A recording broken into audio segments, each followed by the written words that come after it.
internal contradiction. So then this book has internal contradictions. Can we agree on that? Odo, you don't say yes or no answers. What do you say about this internal contradiction? Osai Williams. Welcome back, guys. Check out Cliffe Knechtle's response to this supposed Bible contradiction. I have a question. Yes, ma'am. You said the first thing about taking a book as a proof for your belief. You said no internal contradictions. How well do you know this book? I got this from your friend the other day. It's the Bible for all of you who don't know. I don't know which version it is. I don't know who's writing, who decided what to put it in here. John, we'll read John 1:17, 18. Do you know this one? I'll read what it says here. It says, no one has ever seen God, but God is the one and only who is at the Father's side has made him known. Right here, it says, no one has ever seen God, okay? Mm-hmm. You believe that? You take that? You want to read it? That's your book. This is what you take. You bet. Right here, same chapter, John 5:19. Right. It says here, Jesus gave them this answer. I tell you the truth, the Son can do nothing by himself. He can do only what he sees his Father doing. No one sees, he only does what he sees. Internal contradiction. So then this book has internal contradictions. Can we agree on that? Odo, you don't say yes or no answers. What do you say about this internal contradiction? One of the basic principles of interpreting any book is you have to read in context. And obviously when you read John chapter 1, the main point is Jesus is God in human form. He begins. Ma'am, am I allowed to answer you or not? But you're not making sense. You say the same well, thing then why are you over wasting your and time over standing here again? talking to me if I'm not making sense? Because look at all these people here who have questions. There's Fine, then why don't you let me go on to other people? If I don't make sense, ma'am, why do you waste your time? Why am I going to let you misguide them with your misguidance? Oh, I see. So you have to sort of be a parasite who comes in here and just feeds off the people who are listening to me talk? Absolutely, why not? You've already made a fool of sad. yourself here anyways. Why, that's pretty sad. Why can't you just be open and honest and have an honest dialogue? Let me explain this. Yep, okay. Explain this. Thank you. Okay. John chapter 1.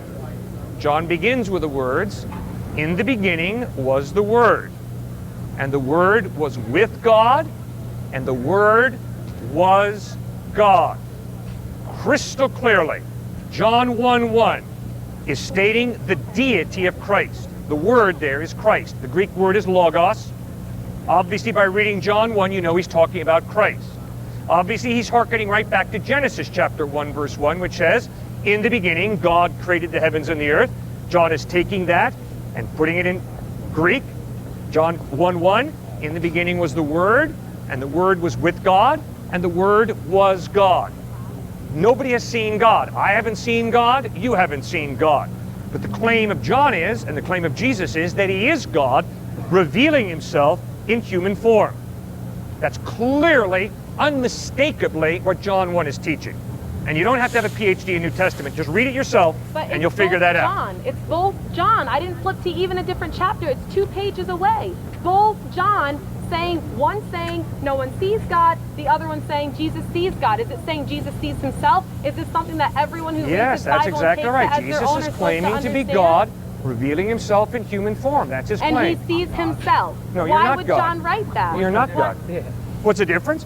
Well, if you die and rise from the dead, I will listen very closely to everything you have to say. So number one of the very important things that Cliff pointed out is when you're reading a verse, you have to read it in context. And if you notice, the Muslim woman in this video did not read the verse in its entirety. So if we just go to the verse and read it in its entirety, you'll see it says, I'm reading for the New International Version, it says, no one has ever seen God, but the one God and the only Son, who is himself God and is in the closest relationship with the Father, has made him known. So we get this qualifier in John 1:18 that God has never been seen, but the one who has seen God is the Son, who is Jesus. So this is why we see in the second verse, she mentions that Jesus saying that he can do nothing except what he sees the Father does. So no one has seen the Father except for Jesus. And this is clear if you just read the verse in context. Why is that the one thing that you take? Why don't you Did you see George Washington inaugurated first president of the United States? Other people did. I trust that. Good. And other people saw Christ die on a cross and they saw him risen from the dead. But they have internal contradictions. No, there's no contradiction there. We human beings do not see God, but when God chose to become a human being in Jesus Christ, obviously Jesus knew the Father very, very intimately, very, very well. I was raised a Catholic, and I think Jesus was a fantastic fantastic man that everybody should learn about his life. How did you find out about Jesus? I was taught By whom?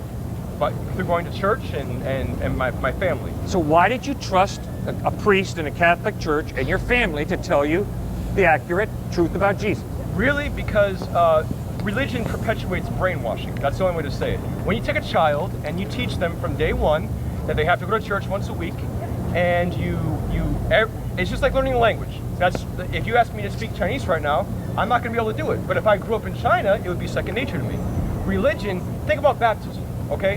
What is baptism? Why is it so important? Why was the idea that baptism is everything so perpetuated? You know what baptism is? You are making the choice for a child that can't even make up its mind yet. You see? You've already indoctrinated them into a belief system. Where does Jesus talk about infant baptism? Where does Paul or Peter or James talk about infant baptism? How about John? Where does anywhere in the Bible is infant baptism talked about? So I agree with you. You see, sir, we agree.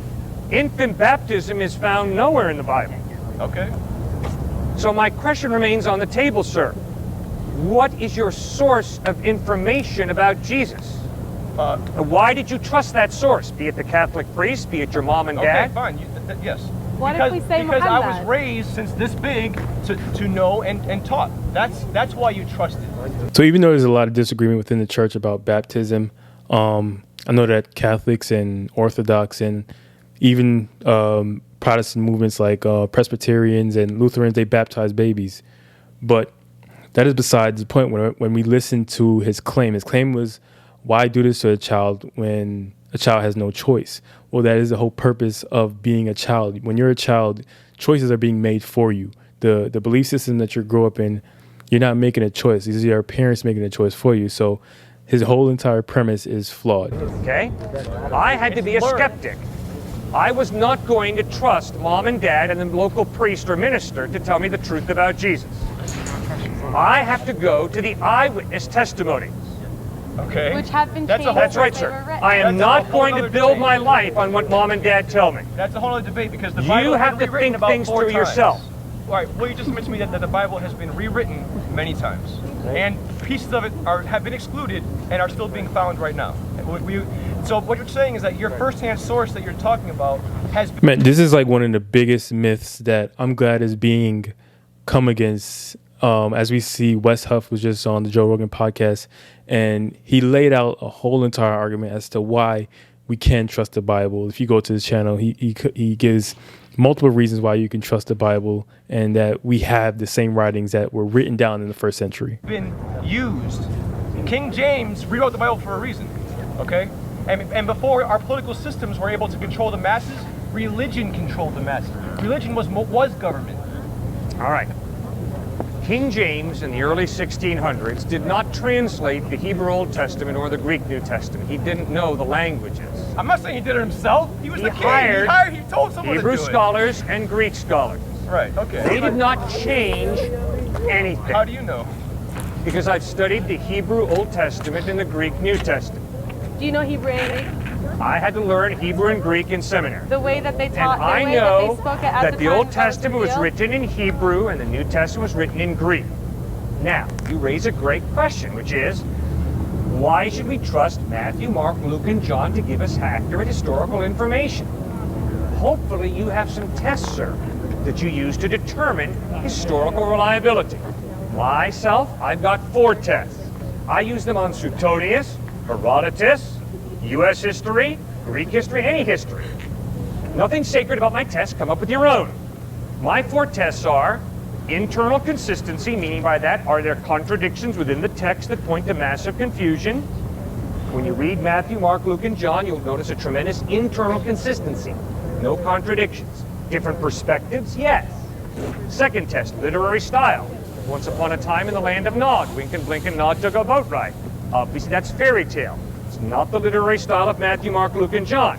Matthew, Mark, Luke, and John use historical narrative, like a newspaper reportage, as literary style. Third test, archaeology. Are we talking about Jesus and the island of Atlantis? No. We're talking about archaeologically verifiable Bethlehem, Nazareth, Jerusalem, Rome, Sea of Galilee. Fourth test. Come on, man. 2,000 years ago, in the first century, these guys write these Gospels. Haven't you ever played telephone? You whisper a secret in the ear of the person next to you. They whisper it in the ear of the person next to them. Yes, I played that game. Yes, the secret's totally perverted. That is not how we have the Gospels handed down to us. Sir, the Gospels that we have today in English are based on over 5,200 Greek manuscripts, all agreeing to an infinitesimal degree. Sir, there is no document from antiquity that could even approach the New Testament Gospels in manuscript evidence. So the overwhelming evidence is the Gospels are accurate historically. One thing that I have to stress is that we read the Bible within context. We try to get the most historically accurate understanding of what the writers are trying to get across. Whenever we run across people who just start to throw out, well, there's a contradiction here, well, take your time and just read through the text and see what is the best explanation for this. And yeah, I really commend Cliffe Knechtle for his fantastic work, time and time again defending the word of God. Let me know what you think down below. Until next time, God bless.